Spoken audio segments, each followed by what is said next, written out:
Oi, gente. Pois é, o Ministério Público está pedindo para o Tribunal de Contas da União investigar Damares naquele caso envolvendo a Sarah Winter, Geromini e aquela criança, e vocês se lembram da mobilização dos fundamentalistas religiosos. Eu vou trazer os detalhes aqui no vídeo, e eu quero deixar claro logo no início do vídeo que, embora eu tenha muita prevenção com a Damares, eu não condeno ninguém antes de investigação. Então, para que de fato ela seja considerada culpada, vai ter que ser apresentadas as provas e tudo mais, né?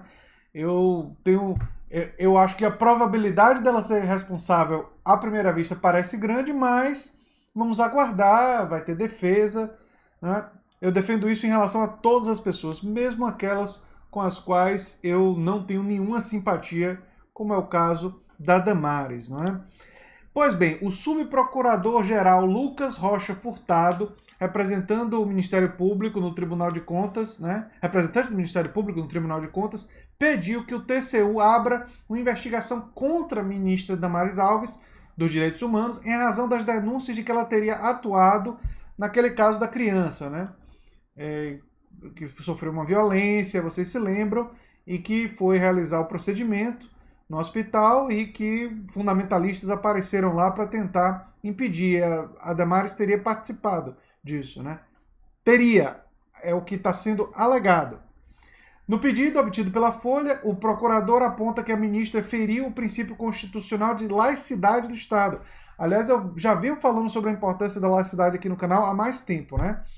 Olha só o que ele disse. O aparato estatal foi posto em ação meramente para dissipar angústias pessoais da ministra Damares Alves, que tem, relativamente a essa questão, uma postura contrária ao ordenamento jurídico brasileiro, o que permite, em hipóteses como a que estava, a regra geral, exceções à criminalização do procedimento, né?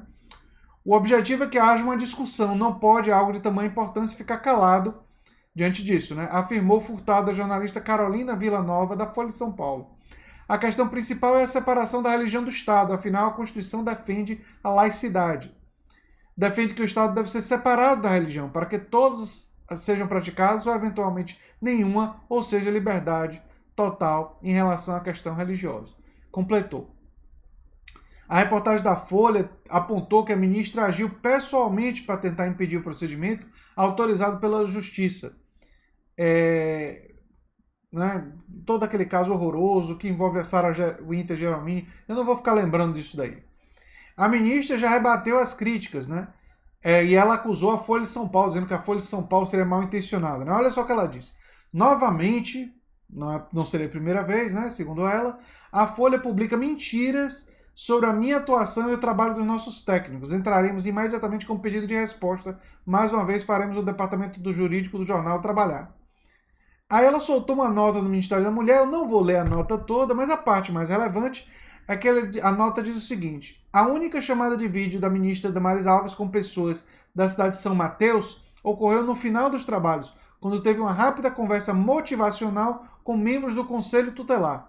Em nenhum momento foi mencionada a reunião com a ministra sobre o caso, tampouco o trabalho específico dos conselheiros nesse caso ou em qualquer outro acontecimento, muito menos sobre a possibilidade de interrupção. Né? Assunto que sequer estava em discussão naquele momento. As afirmações da reportagem, portanto, são levianas e aí sai defendendo a Damares seguidamente, não é? Bem, esse caso é mais um desses casos que colocam em xeque a questão da laicidade do Estado. Se a Damares, de fato, fez o que o subprocurador está alegando e do que a Folha de São Paulo está alegando, ela teria usado o Estado para atender fins da sua própria religião. E além de romper com a questão da laicidade do Estado, isso é um exemplo claro do que a gente chama de patrimonialismo. Patrimonialismo é o uso da coisa pública como se fosse privada, como se fosse a sua coisa, né? Você não pode usar o Estado para satisfazer, como o subprocurador disse, angústias pessoais. Você está chateado com o negócio e aí você não concorda inclusive com a legislação atual, e aí você usa o Estado para satisfazer isso. Se ela fez ou não fez isso, isso ainda vai ser determinado pela Justiça. Reparem que eu estou operando na hipótese de se ela tivesse feito. O que é, obviamente, nós não temos ainda evidências apresentadas para a gente sobre isso. O que significa que nós temos que nos resguardar a dúvida. Outra coisa importante, né?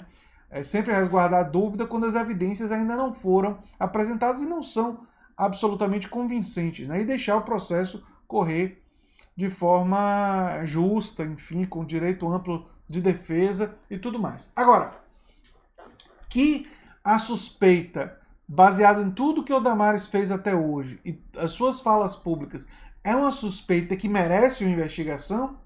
Olha, merece, né? A Damares já deu várias vezes vários motivos para se suspeitar que ela poderia agir dessa forma, que ela poderia usar o Estado para corresponder à sua perspectiva religiosa particular, não é? O que é uma ação patrimonialista. Para quem não sabe, dois dos problemas centrais do Estado brasileiro, isso tem inclusive na minha tese, já em artigos que eu escrevi, e eu, na verdade, estou citando outros autores, Raimundo Faoro, né, e outros autores que analisam isso, né? Dois problemas centrais do Estado brasileiro são o autoritarismo histórico. O Estado brasileiro teve muito poucos períodos democráticos, o mais longo é o atual, sendo que o atual é bastante oligárquico e tem vários questionamentos sobre o impeachment da Dilma, vários questionamentos sobre a própria eleição do Bolsonaro, e é claramente, embora com procedimentos democráticos, né, eleições e tudo mais, ele é oligárquico na prática. Além disso, outro problema histórico do Estado brasileiro, desde sua fundação, é o uso patrimonial, né, o patrimonialismo, como uso do Estado para fins privados, para resolver fins e questões privadas, algo que está presente no Estado brasileiro desde seu início e, lamentavelmente, permanece até os dias de hoje. Inclusive, o movimento da reforma sanitária brasileira, que foi um movimento social progressista que eu estudei, ele queria justamente, tinha como objetivo reformar o Estado brasileiro para ser um estado de bem-estar social e que superasse esse legado autoritário e esse legado patrimonialista, né? Infelizmente, a expressão patrimonialismo é uma expressão que nem todos os brasileiros compreendem muito bem. Eu quis aqui aproveitar esse vídeo para explicar mais uma vez, né? Acho que espero que tenha ficado claro, né? Vamos ter que esperar os resultados da investigação e estaremos de olho. Bem, era isso que eu tinha para dizer sobre esse assunto. Eu sou André Teixeira Jacobina e você está na Nova Máquina do Tempo. Antes de terminar o vídeo, eu quero perguntar para os meus inscritos o que eles acham desse formato de eu colocar na televisão uma foto de alguma pessoa relacionada com o tema, ou talvez até com uma frase ou alguma coisa assim.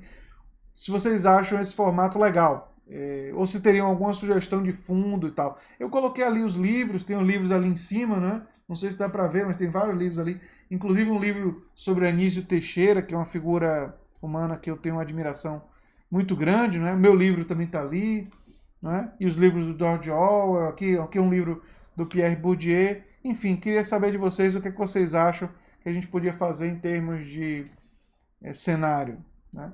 Enfim.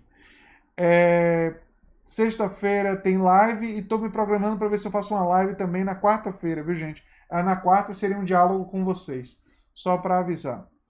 Um abração e até o próximo vídeo. A gente se vê em breve. Tchau, tchau.